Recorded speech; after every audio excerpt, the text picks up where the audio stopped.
Hi, my name is Mike Moo. I'm the Director of HIPAA Compliance over HIPAA Watchdog, where we are your virtual HIPAA Compliance Officer. So this video is about crypto ransomware, what it is, what it does, some ways that it might infect and inject itself into your organization and wreak a bunch of havoc, and some things that you can do to help minimize the risks associated with and also to recover from it. All right, so what is crypto ransomware? If you're seeing this picture on your screen right now, this is one example of what it will look like if you actually are the unfortunate person or organization that gets encrypted with it. So what it is a Trojan horse, okay? It gets into your system basically by disguising itself as a friendly email, possibly, or friendly link, or friendly attachment from a colleague or from some organization that will just try to basically, the whole point of this is through trying to get you to go ahead and click on something or to okay something. Okay, so it typically comes through via email. So the classification is through Trojan horse. I'm sure you've all heard the stories. And the type of it is ransomware. Okay, it basically takes your data and it encrypts everything and then asks you for a ransom in the amount of a certain amount of money. So what kind of systems are getting attacked right now? Well, PCs. And as of March 2016, we're seeing Macs now being some of the first recorded targets in the history of ransomware. Ransomware has actually been around for a while, but this particular version of Cryptolocker is really starting to run rampant over the last several years. Okay, so it affects both PCs and Macs today, but it also attacks, Windows operating systems, Mac OS operating systems, and Linux operating systems. We don't typically have or see any attacks related to mobile devices as of yet, but that is definitely a possibility. Excuse me while I plug in my computer. All right. So the current version has been infecting computers since September 2013.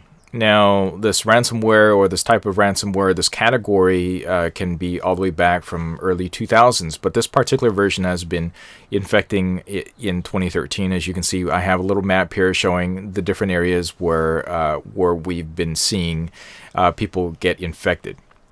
So what happens is there are these spam bots, basically these computer systems that have the software or that may have already been infected, and it lures the victim by sending out emails as an attachment. I'll give you some examples of what that might look like. And this attachment, once you run it or load it, it quickly disappears. Okay, it might give you a little bit of error, but what it does is already hid itself somewhere in your computer system. And it starts to download something called Zeus. Okay, this Zeus is a credential type of stealing malware that has been responsible for stealing hundreds of millions of dollars from people's bank accounts in the past, but now it's been repurposed to go ahead and download, receive, and try to figure out the credentials that are stored in your computer system and use those then to go ahead and go through your system to encrypt stuff. Okay, so the Zeus gets these credentials, and it also gets this Cryptolocker software, malware, and then it starts to target your local drives, your network drives, and your removable drives. Basically everything that your computer has access to, along with the privileges and credentials that it can find on your system. So there are over 100 some file types that get encrypted. It doesn't necessarily encrypt everything, but it encrypts most of all the key files that you could possibly need in just about anything, right? Microsoft Office files, email files, maybe system database files, those are high priority targets. And then they proceed to encrypt it using RSA 2048 asymmetric public key encryption. This is some really strong encryption stuff. All right. It's oftentimes, if you have no other choice, unfortunately, you probably want to pay the ransom, because if you don't have a good system backup, and you can't restore your data, sometimes there's no other way to get your data back, right? This is a really strong key. Not saying that it can't be hacked. There were early versions of Cryptolocker where there was some software that had some sort of backdoor that allowed people to decrypt it, and it used to be offered as a service. But with these latest versions, with this RSA 2048 asymmetric public key encryption, it's very hard. Okay, so they ask for ransom now. It used to be a lot in Money Pack, but we're seeing a lot of it in Bitcoin, and also Western Union are being used. It's because there are a wide variety of attackers. It's not just some attacker out there that's sending out all these attacks. These are hackers and attackers that also provide their services to people who want to pay or who want to get a percentage of the commission. All right, whatever that they can get out of it. All right, and of course, what happens is, you pay them, and they go through money laundering and stuff to cover their tracks and to make this legitimate money. And this is just a little graphic about how some of this money can be used for nefarious things in this world. So the Bitcoin is laundered. The hackers make a lot of money, and I have a little stat about showing you how that looks like. So this might be an example of an email that you might get, and I pulled this out of my own email inbox. Okay. Notice that Google actually caught this one, and I actually had an example from earlier today that I'm not showing on here where Google didn't catch it, right? So, they're getting smarter. And, this set off a lot of red alerts for Google. So Google has their own systems that help protect you against malicious links like that, which is one great reason to use a service like Gmail. And, I use them myself. But you can have anti-malware systems on all your emails that also help to prevent things like this as well. But you'll definitely need to use one of the newer types of systems, because we're seeing a lot of malware that basically just morphs itself. Okay, so the old school virus checkers and malware checkers won't find things like this. But a little bit more on that later. Okay, so this might be what it looked like. And, I do get a lot of packages, so, there's a few suspicious things about this. Obviously, I don't know the sender, and also they also sent it to a bunch of other people, so this was not a very sophisticated attack, if anything. But it might look like this, and you'd be surprised how many people end up clicking it anyway. All right, so they send it in a Word document. Now, the Word document has viruses in there. As you can see, Google noticed that there was a virus found, and the way that works is that it runs these scripts that then, of course, what I've just mentioned, it'll run these scripts, it'll figure out what it can get away with, pull those credentials, then go to some server and download the actual malware that will do most of the damage or invite other attacks to come in. And that's all through clicking Microsoft Word document. All right. And, with a Microsoft Word document, it also tries to figure out the vulnerabilities. A lot of vulnerabilities and a lot of hacks happen because systems are not patched or software is not patched. Okay, so that's how it gets through. Okay, so the way this ransomware works is oftentimes it'll be an Adobe PDF. All right, it'll give you an error message. Error message might be saying that there's an error opening this. Might give you some weird mumble jumble information on there about some random error, and you just have to click OK. There's no other choice, or it might open up some sort of a site or JavaScript or something just to say that there was an error. So you'll probably think nothing of it. You'll click OK. You'll try it again, and it might be a legitimate document after that, because then it pulled in. This all happens in seconds. It all pulled in legitimate document, put itself in its place, then re-injected itself elsewhere into your computer system where you won't easily find it. And it'll mask itself looking like a system file or some other temp directory that could be website related cache files. Okay, but once you get this message, you're pretty much already infected. All right, so it all happens in less than a blink of an eye. This is something that you, if you're not noticing or looking very carefully on it, you will completely miss it because it just happens. Okay. So here's a little link about a video of how that works, about the virus threat. It silently invites the malware in there. You don't even see this happening. Your system just, especially if you have a fast computer system, the faster your computer system, the faster this stuff happens. Okay, and then it starts going through your computer system, of course, starts encrypting all these data files and types that it can get in. Now, if you are infected, and let's just say you're a front desk office worker, and your computer system is completely set up as a VLAN, it might not get much anywhere. The virus might not be able to even get out and access your servers and computer systems. But as we all know the case in Hollywood example, the Hollywood clinic that got this attack, it was able to get one of those key administrative accounts. So what might have happened was on this infected computer system, the administrator actually had their login credentials and stuff in there, and it pulled it out, or eventually an administrator of some sort of, maybe a backup administrative account, maybe not the super administrator, or someone higher level up that had more access to the network and all the files, got access to it. So then that pulled out these credentials and passed it along over to the malware. The malware did its job, and usually this happens over the course of weeks. Okay, it doesn't happen right away necessarily. It happens depending on how fast computer systems are, right? So it happens over the course of a period of time, maybe days. The encryption does take a little bit of time. It could be overnight as well. And then eventually it'll have a system notice about this once the computer starts up. And the malware will, reach a critical mass point and give you a countdown timer of when you have to pay to get your stuff back, or a couple things can happen, right? You won't get your data back. It will stay and remain encrypted, and that's just so that you pay up right away, or they will increase the ransom. Okay, so these are statistics from 2012. Like, how rampant is this? So from one server, we call these command and control servers because, as we mentioned, the malware gets in there, it contacts Zeus downloads this stuff and sends out this information. It contacts something called a command and control center server that then, distributes and sends out these commands, for the ransom and where to send it out and all that. So, from one server that was found and investigated, apparently they found through statistics off of running analysis on a computer system and forensics analysis and all that 5,700 computers are compromised in a day. And through the server, they found that about 2.9% of everyone infected from this server actually paid the $200 ransom at that time, back in 2012. Ransom has obviously gone up quite a bit, and that equals to $394,400 US a month from this one command and control server. Right?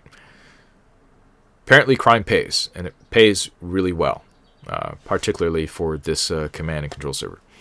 Now let's presume that they were for hire, right? Attackers can license this ransomware. They can license this server and run this ransomware as a service, right?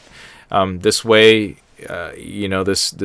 this company that runs the server gets a percentage, and the people that are trying to infect people with the information that maybe they gleaned or purchased off elsewhere gets the rest of the percentage. Still, any way you look at it, that's quite a lot of payback for systems that effectively just kind of run themselves. You just sit and wait for this money to come in. So how do you protect yourself against this type of stuff? Well, one of the first things in a healthcare organization that's required for HIPAA is to run a security risk analysis. And we recommend that you do that and look at all the systems. If that Hollywood clinic had actually run a security risk analysis, a thorough one, they would have known that this was a major threat for them. Okay? Because it's not a matter of if you're going to be hacked, it's when. Okay, when will you be hacked? And you got to have a plan moving forward. In a lot of my presentations, I usually like to point out that Norse Corp is a company that actually has a lot of endpoints throughout the world. And they track all these live attacks that are happening worldwide. And let me just go ahead and reload this. The connection seems to be a bit slow. So this shows you where all the attacks that are happening based on the systems that Norse Corp has that tracks this type of stuff about attacks that are attempted on there. And as you can see, this stuff happens round the clock. These are the bad guys. These are the bots. These are the hackers worldwide and where they're coming from. Okay, so that happens round the clock all the time, particularly in healthcare, though. It's really, really costly. Okay, cost of data breach on average was $154 in 2015. And for healthcare, according to an IBM study, comes out to $363 per record. Per record, mind you. Every single one of your records in your system, how many records that you have, multiply it by 363, and that's how much the cost of a data breach is. Okay, it's a pretty scary proposition for healthcare, right? Really, the goal of security risk analysis and everything that you get from it is we want a culture of compliance. And through HIPAA Watchdog, we recommend having regular training, security alerts, having a disaster recovery plan, things that we all help you out with in HIPAA Watchdog. We do the whole security risk assessments. We help you with the security alerts, but very important is to document all this stuff. And, of course, document a threat. So where we would have come across in figuring out that this ransomware was a huge threat was when we go and look at step 1C, the PHI matrix, where we look at from beginning to end where all your PHI begins, gets created, gets utilized, gets transferred, gets access to where it ends up completely deleted and shredded and completely out of your system from beginning to end. Okay, so we look at all those things. So let me forward over to... back into the whole Cryptolocker thing. So how do we do this risk determination on this? Well, we look at one of your systems, right? Let's just look at your EHR system or your email system. Okay. So we look at it and see what kind of threats we have, right? So one of the threats easily here in Los Angeles County is the hackers attack users via email to inject Cryptolocker malware, right? What's the vulnerability? Okay. Vulnerability in a lot of cases that we see is that they're using free antivirus. And we're talking about virus that or a really dated antivirus, right? We really want anti-malware that can handle what we call polymorphic malware. Okay, this is where the code can change. Right, the code's never the same. It'll morph depending on whoever's user's needs. Someone licenses this ransomware from a corporation. A corporation creates this new code specifically with also the pay to address on there. That's polymorphic. Old school antiviruses and free antiviruses often won't catch this type of stuff. You need something more sophisticated. Another vulnerability, of course, is the users. Right, the user training would have helped to help curb how much damage this ransomware could have done. If you had trained your users about opening emails that look suspicious, or trained them how to look at emails with attachments, this could have been curbed, right? Could have been helped prevented. All right, you could have alerted IT staff to go ahead in there and make sure that that they have all their stuff in place. All right, they had an old backup system. All right, we have backup systems that perhaps were directly connected or using tape backups. Maybe they didn't have enough tapes, or the system was completely connected locally, a local backup system, which actually does not do much good if the administrative accounts were compromised and the backup system's directly connected onto the servers all the time. What's to stop this virus, this malware, from going in and encrypting the backups with another level of encryption? That's probably what happened. Okay. Also, not having a backup rotation that is offline, right? It's important to rotate your backups offline, take them off-site in case of the other threats, such as natural, non-technical threats, flood, fire, earthquake, theft, right? And also user access controls that are not audited recently. Okay, you'll definitely want to audit all the user accounts and make sure that they don't have more access than they need. So, for instance, this compromised system may not have been an administrator. It might have been someone lower level or mid-level management that then had access controls to all these other departments for a period of time. Okay, and just based on that single account, the whole thing was compromised. Okay, so we look at the threat, so that's a threat, and then we have the vulnerability, and we look at the likelihood. How likelihood is it that your organizations might be hit with an attempted phishing attack with Cryptolocker? I'd say it's pretty high. So I put it at 1. You might say, 0.75, not likely they're going to be hit. But if you're a healthcare organization, chances are they've smelled blood. They know that your data is very valuable and that you're willing to pay up. Right? There's precedent for this now. In February, particularly with the Hollywood case. Right? So it's going to be really high. And the impact is going to be really high for this particular circumstances. Look at the vulnerabilities right there. This needs to be addressed immediately. So the risk determination is 100. Okay. And, there's so many costs involved when crypto ransomware runs rampant like this. Some people say, well, maybe they get fined for each record if the cost of each breach is $363 and they had 2,000 some patients in there, 2,000 some records. I'm sure they had access to more. Okay, so these are some of the things. You got work stoppage, idle workforce, right? Everything shut down for Hollywood. Okay, for that Hollywood clinic. They had to resort back to old phone lines and doing faxes and handwriting stuff. Okay, they didn't have access to records, right? There's regulatory violations, HIPAA violations that they're going to be hit with. Things like that, the Office of Civil Rights goes ahead and investigates cases like that, particularly if people reported that, hey, during this whole period of time, I needed access to my labs, or I needed to see my doctor, my provider, or I needed access to my meds, or I requested my records, okay, to be transferred elsewhere, and they were not able to comply. In California, there's a rule where you have 3 days to comply. Okay. So you have those violations tacked on top of that. Not to mention financial loss and delay of maybe payments, billings didn't happen. You have a loss of stakeholder confidence. That's pretty huge.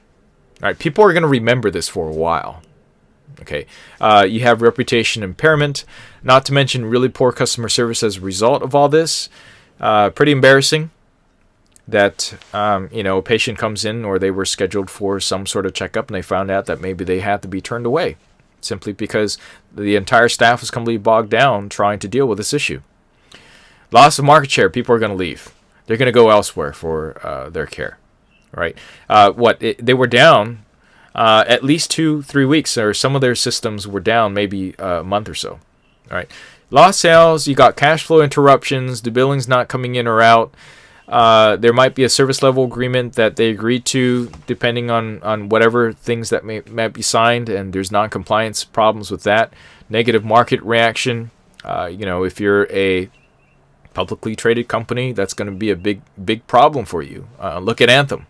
That's going to be a negative market reaction, obviously, for Anthem and their breach. And then you got strained vendor relations. Who wants to be really associated with the organization that got hit by ransomware? If you only did a couple of things some of these things could have stopped it all. But even after you got hit with this Cryptolocker, right? If you had a good backup strategy. Right, someone in there did the business continuity planning, and they told them, "Hey, look, this backup isn't sufficient."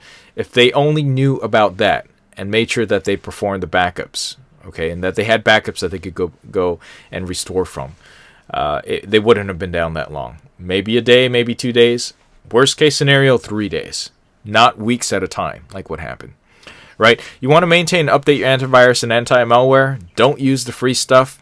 Pay for the good stuff, okay? And it's not really that expensive. We're talking maybe $20, $30 per endpoint, okay? And that's a whole year. Depends on how much protection you want, and if you want to add data loss prevention systems in there in place. But anything that was, let's just say, $50 a year could have prevented this type of stuff, right? One of the other things is also make sure your systems are patched and up to date. This was one of the number one reasons why breaches happened, was because systems were not patched. Right? There's system security patches that need to be installed regularly, and they're patches for a reason. Is because there are exploits that get known and fixed. You want to be up to date on those things. Even our government takes advantage of the fact that our systems aren't patched, and they don't tell you. I mean, look at this whole Apple case. Right? Okay. Don't follow or click on unsolicited web links and emails. That one seems pretty obvious from my point of view, but maybe this is one of those security alerts that you want to send out to your users all the time. Let them know.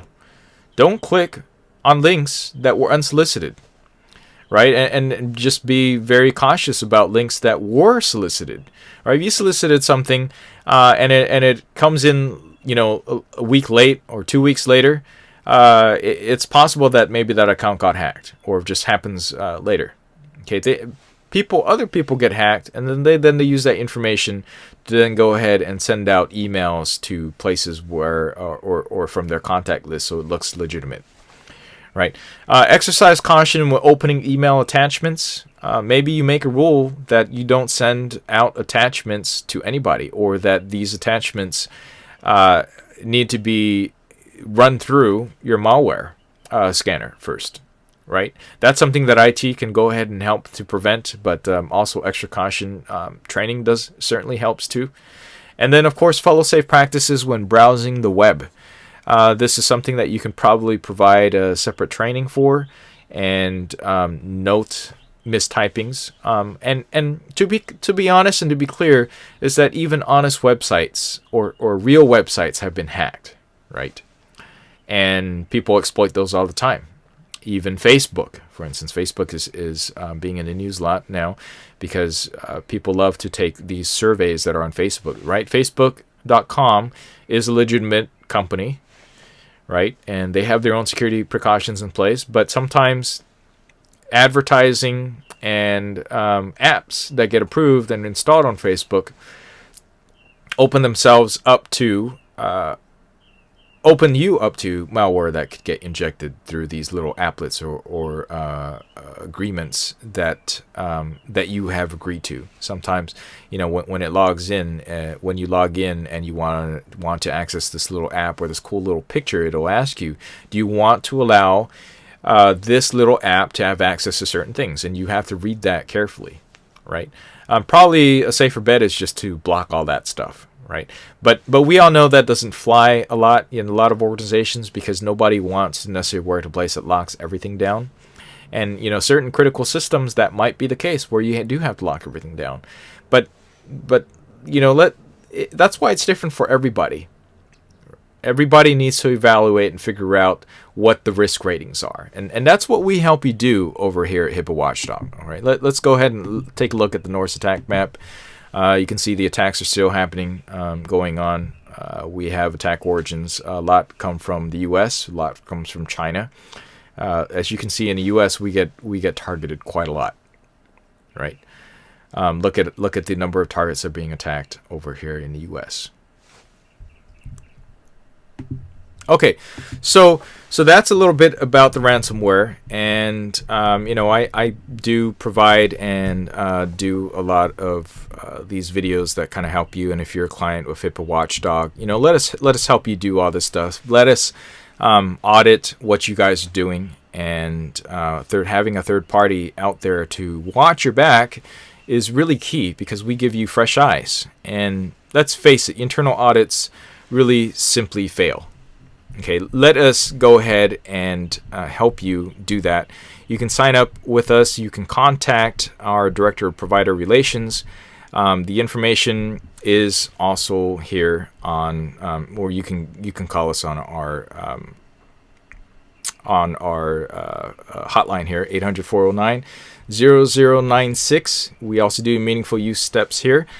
Please contact my colleague. This is Kelly, and she's the Director of Provider Relations. Her email is kcarter@e2ohealth.com. And we can send out that quote. We can get you started right away. A lot of the challenges with providing and doing a good security risk analysis to help reduce things like this ransomware issue is to actually do a threat analysis, and we help you do that and lay out the security risks that might be affecting your organization. All right, thanks for watching. My name, again, is Mike Moo. I'm the Director of HIPAA Compliance over at HIPAA Watchdog. And here is our website.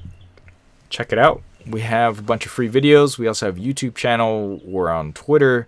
We're on Facebook. And we have a lot of great resources for you. All right, thank you. And I will catch you in the next video.